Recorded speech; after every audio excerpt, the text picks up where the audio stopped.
देखो, ये जो आप देख रहे हो ना, chapter 1 chemical reaction and equation, ये क्लास 10 का बुक है। NCERT, ठीक है। इसको CBSE इंग्लिश मीडियम के स्टूडेंट इस बुक को पढ़ते हैं, ठीक है। ये ओरिजिनल बुक है, ठीक है। सबसे पहले जो NCERT का जो टीम ने बुक लिखा था ना, वो इंग्लिश में ही लिखा था, ठीक है। तो इसको इंग्लिश मीडियम के स्टूडेंट्स, CBSE बोर्ड वाले स्टूडेंट यही बुक को पढ़ते हैं, ठीक है। आप ये बुक जो देख रहे हो ना, ये ट्रांसलेशन है।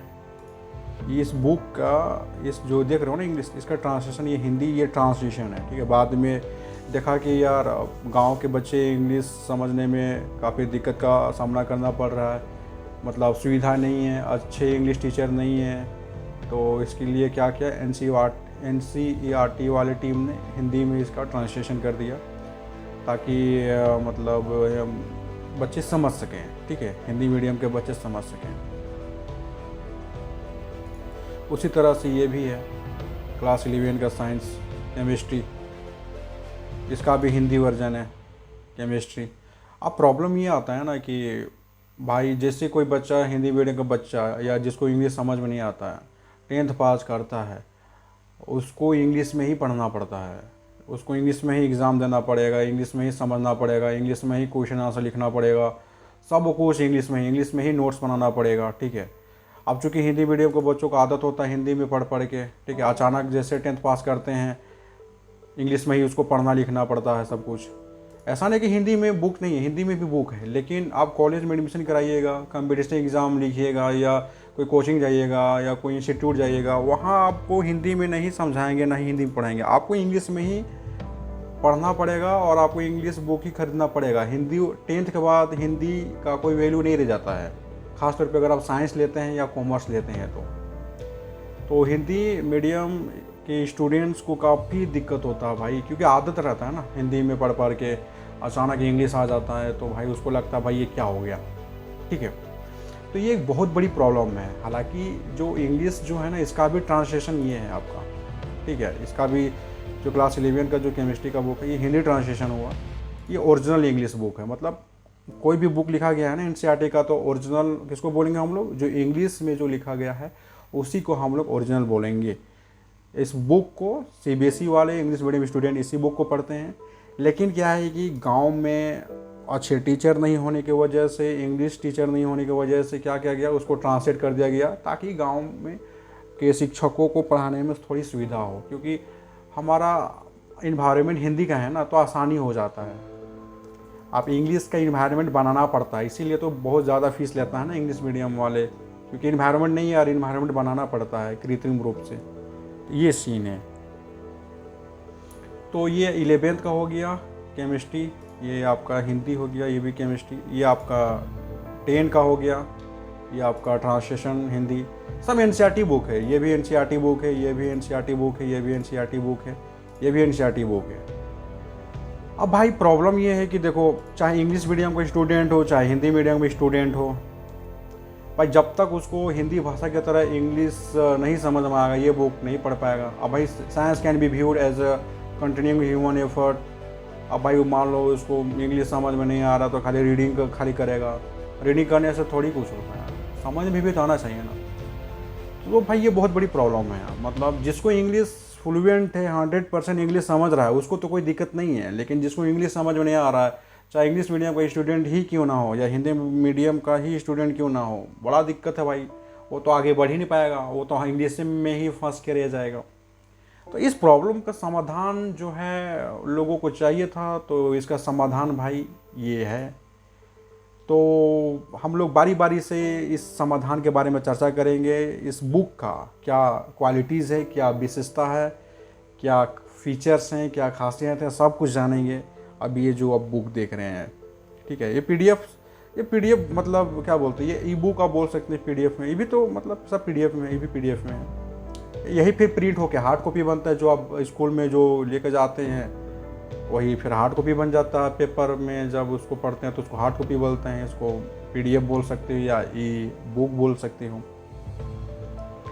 तो अब भाई ये बुक क्या है थोड़ा सा समझते हैं। देखो, हम लोग महत्वपूर्ण निर्देश मतलब इम्पोर्टेंट इंस्ट्रक्शन, महत्वपूर्ण निर्देश इम्पोर्टेंट जो है मतलब इंस्ट्रक्शन को पढ़ते हैं। क्या है देखो भाई, साफ साफ बोलता है, इसको अच्छे से समझो। अगर स्टूडेंट विद्यार्थी हिंदी लैंग्वेज की तरह इंग्लिश लैंग्वेज 100% एक्यूरेट समझता है तो यह बुक उसके लिए यूजलेस बेकार है। ठीक है, मान लो भाई अगर ये बुक जो है, अगर कोई स्टूडेंट है 100% इंग्लिश समझ रहा है, कोई दिक्कत नहीं है, हिंदी भाषा की तरह इंग्लिश समझ रहा है, तो फिर ये बुक समझ जाएगा, तो फिर ये जो बुक है ना, इसको ये जो बुक है फिर ये बेकार है उसके लिए, मतलब कोई फ़ायदा नहीं है क्या, मतलब उतना टाइम क्यों देगा। यह बुक उसके लिए है जिसको इंग्लिश का इशू है। ठीक है, सेकेंड में क्या बोलता है, स्टूडेंट को ओनली सिर्फ इंग्लिश सेंटेंस को पढ़ना है, अगर समझ में ना आए तो उस इंग्लिश सेंटेंस का एग्जैक्ट हिंदी इंग्लिश मिक्स वाला सेंटेंस को पढ़ लीजिएगा। फिर भी समझ में ना आए तो उस इंग्लिश सेंटेंस का एग्जैक्ट हिंदी ट्रांसलेशन को पढ़ दीजिएगा, और अगर फिर भी समझ में ना आए तो उस इंग्लिश सेंटेंस का इंग्लिश वर्ड्स का एग्जैक्ट हिंदी मीनिंग पढ़िएगा, तो पक्का समझ में ही आ जाएगा। मतलब कुल मिला के ये बात है ना कि देखो, जैसे आप यहाँ पे देख सकते हो some basic concept of chemistry, यहाँ इंग्लिश है ऑब्जेक्टिव आफ्टर स्टडिंग, शायद छोटा हो जा रहा है क्या, बड़ा कर लेते हैं। जैसे यहाँ पे लिखा हुआ है ना, objective after studying this unit you will be able to. ठीक है, यहाँ भी लिखा हुआ है some basic concept of chemistry after studying this unit you will be able to. तो सेम है जो कंटेंट यहाँ पे है, जो appreciate the contribution of India in the development of chemistry, understand the role of chemistry in different spheres of life, यहाँ भी लिखा हुआ है।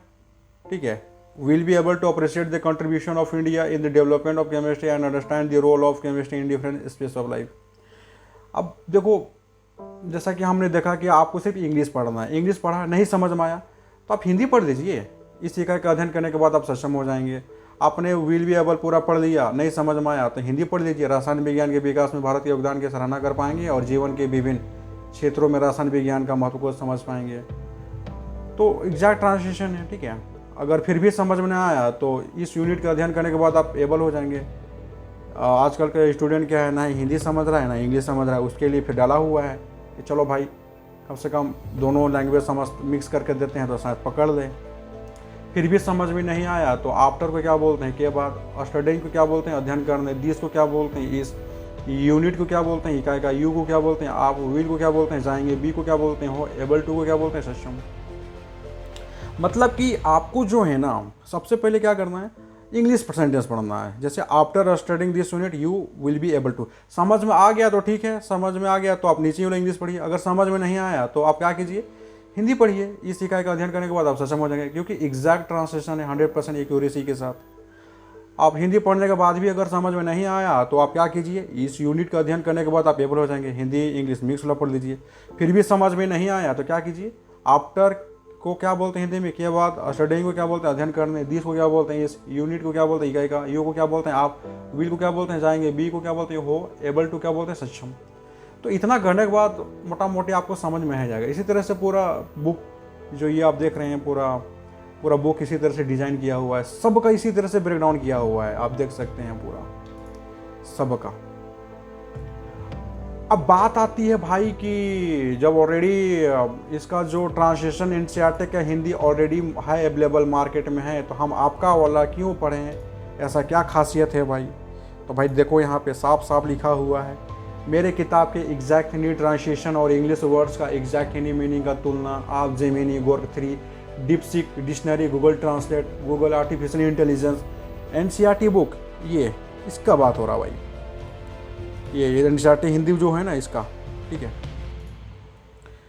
चैट जीपीटी या अदर रेफरेंस बुक के हिंदी ट्रांसलेशन से ज़रूर करें। अगर आपको लगे कि मेरे बुक के एग्जैक्ट हिंदी ट्रांसलेशन और इंग्लिश वर्ड्स का एग्जैक्ट हिंदी मीनिंग उनसे बेटर क्वालिटी के नहीं है तो आप मेरे बुक को बिल्कुल भी ना पढ़ें। सिंपल सी बात है भाई, अगर मान लो अगर यही आपको अच्छा लग रहा है, ये इसका जो ट्रांसलेशन अगर आपको ये बेटर लग रहा है, ये आप मेरा वाला बेटर नहीं लग रहा है, जैसे कि इस इकाई का अध्ययन करने के बाद आप ये भी ट्रांसलेशन है एग्जैक्ट मैंने किया है, नहीं लग रहा है तो आप इसी को पढ़िए, कोई दिक्कत थोड़ी है, इसी यही ट्रांसलेशन को पढ़िए। अगर आपको लगता है कि नहीं मेरा वाला बेटर है तो मेरा वाला पढ़िए। आप ये तो तुलना करना पड़ेगा ना, जैसे यहाँ पे इस एका का अध्ययन करने के बाद आप सक्षम हो जाएंगे, यहाँ लिखा हुआ है। आप इसमें क्या लिखा हुआ है, इस एका का अध्ययन के बाद खाली लिखा हुआ है। जैसे यहाँ पे एक और हिंदी देख सकते हैं, रासायनिक विज्ञान के भारत के योगदान की सराहना कर पाएंगे और जीवन के विभिन्न क्षेत्रों में रासायनिक विज्ञान का महत्व को समझ पाएंगे, यहाँ लिखा हुआ है। अब यहाँ पे आप देखिए, रासायनिक विज्ञान में भारत के योगदान का मूल्यांकन कर सकेंगे और जीवन के विभिन्न क्षेत्रों में रासायनिक विज्ञान के महत्व को समझ सकेंगे। तो अपना अपना तुलना कीजिए, अगर ये ठीक लगता है तो इसको पढ़ो, अगर ये ठीक लगता है तो इसको पढ़ो, ये तो आप पे डिपेंड करता है, समझ रहे हैं ना। तो तुलना करो, अगर लगता है कि मेरा नंबर 1 है, इंडिया का नंबर 1 मेरा केमिस्ट्री का बुक है, तो मेरा ही बुक पढ़ो। अगर नहीं लगता है तो आप गूगल ट्रांसलेशन, अब जहाँ से गूगल ट्रांसलेशन, ChatGPT का ट्रांसलेशन पढ़ो या NCERT का हिंदी ट्रांसलेशन पढ़ के इंग्लिश सीखो, मुझे उससे कोई मतलब नहीं है। मेरा मतलब है जो मेरा जो बुक है उसका बारे में विशेषता बता रहा हूँ, ठीक लगता है तो मेरा बुक पढ़ें। हम ये भी नहीं बोलेंगे कि मेरा ही बुक बेटर है, ये तो आप पे डिपेंड करता है। आप जांच कीजिए, आपको जहाँ पसंद आए, आपको जो बुक पसंद आए, चाहे NCERT का हिंदी ट्रांसलेशन पसंद आए या गूगल का हिंदी ट्रांसलेशन पसंद आए या मेरा हिंदी ट्रांसलेशन पसंद आए, आपकी चॉइस की बात है भाई, समझे ना। तो ये बात है। अब इसमें क्या है कि स्टूडेंट को इस बुक में मैथमेटिक्स एरर, गणित संबंधित त्रुटियाँ मिलेंगी और इसमें कोई चित्र पिक्चर नहीं है, क्योंकि पैसा ना होने के कारण मैंने नोटपैड पर काम किया है। इस बुक को पढ़ते समय ओरिजिनल NCERT बुक को बगल में रखकर ही पढ़िएगा। मतलब कि भाई इसमें क्या है ना, आपको मैथमेटिकल एरर मिलेगा, ये जो बुक है ना टोटल, क्योंकि नोटपैड में काम किया है तो उतना, जैसे x², 2x², वो सब टाइप करना बड़ा दिक्कत हो रहा था, तो मैंने उसको छोड़ दिया। तो आप थोड़ा सा ओरिजिनल NCERT थोड़ा सा बगल में रख के पढ़िएगा, ठीक है। चित्र नहीं है क्योंकि नोटपैड में ऑप्शन नहीं होता है, तो ये बात है भाई, ठीक है। फ्री में क्लास 11 और क्लास 12 का केमिस्ट्री, बायोलॉजी, फिजिक्स, इंग्लिश और मैथमेटिक्स का PDF लेने के लिए आप मुझे कॉन्टेक्ट कर सकते हैं। ये मेरा कॉन्टेक्ट डिटेल्स, आप मुझे कॉन्टेक्ट कर देना। अगर बुक चाहिए तो PDF में क्लास 11 और क्लास 12 का, ठीक है, इसी तरह से मिलेगा आपको, ठीक है। तो भाई वीडियो यही ख़त्म करते हैं, और बहुत लंबा वीडियो हो गया है, ठीक है। चलो, ऑल द बेस्ट भाई, बाय।